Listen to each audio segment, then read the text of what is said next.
Hi everyone, my name is Alexis and I'm doing my research project on Argentina and their inflation crisis that happened between 2018 and 2023. I am recording on my phone, my laptop camera, and audio doesn't work. So I'm going to explain the root causes, what the government actually did, and which economic school of thought their actions matched, and I'll share what I think would have been the best approach. So for the background, Argentina went through actually one of the worst inflation periods in the world, which is pretty crazy. So basically, the prices were going up really fast. The money kept losing the value. The currency kept losing value, and families couldn't keep up because the wages weren't rising at the same speed, and the government kind of all over the place. They kept switching up their strategies. There was also elections happening, which also caused stress, and the trust in the economy just went down a whole bunch. And so this just made everyday life become more expensive and unstable, and this just includes food, transportation, just everyday, things that people need. Okay, so for the root causes, there were a lot of root causes. One of the big ones was chronic government overspending. So basically, Argentina struggled with huge budget deficits for decades. And instead of solving that problem, which you think the government would try to do, the government just borrowed more money. So basically, they just printed extra money. And this, you know what that does? It just causes inflation. So another cause was the collapse of the peso. So since the currency was dropping so fast, people stopped saving in pesos. And this actually just caused them to start using the US dollar. And then a lot of times unofficially, which obviously is not good. And then also price controls. The government used this to try to keep food and utility prices low.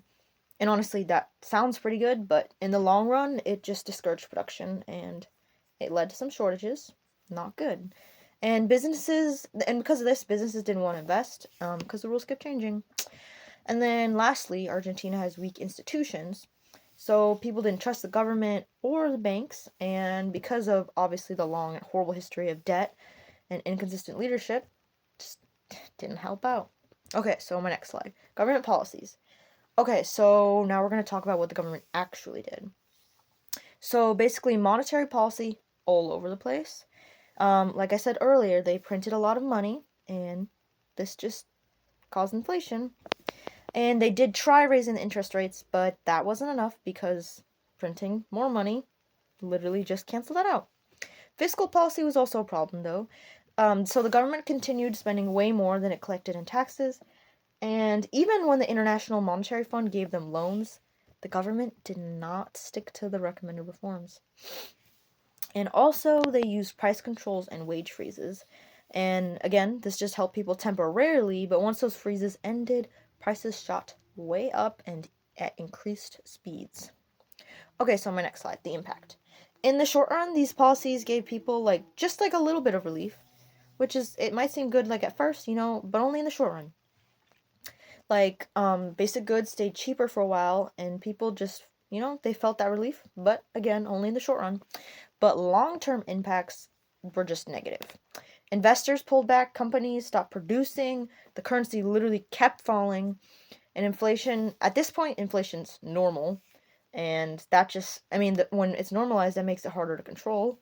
It's not a good thing. Okay, so my next slide economic school of thought.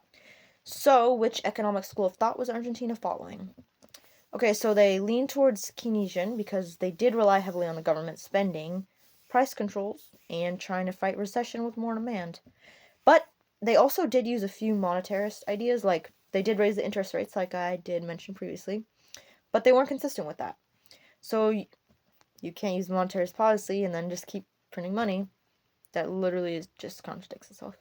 And they definitely did not follow classical ideas because the markets were not corrected on their own, and there weren't supply side either. Well, because they didn't focus on productivity or investment. Okay, so for my personal evaluation, if I had to recommend better policies, I would say Argentina needs more monetarist discipline. So that means literally stop printing money, and that means getting the currency under the control first. And they also need to shrink deficits, but just in a more timely, strategized, targeted way. not through the emergency price freezes that they were doing. And the biggest thing, trust. They needed stable leadership. The elections were happening at the time also, but stable leadership, rules, and long-term planning. Because a lot of the things they did were short-term, but they needed more long-term planning. So basically, without any of that, there's no policy's gonna work. Because like the people are just scared and they're gonna act out. Okay, so for my conclusion, overall, Argentina's crisis wasn't caused by just one simple thing, obviously.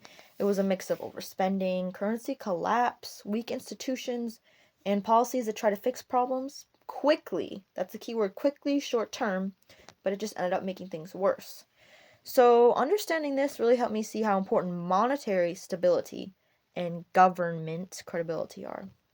So, yeah, thank you, and I'm going to upload my slides onto Canvas.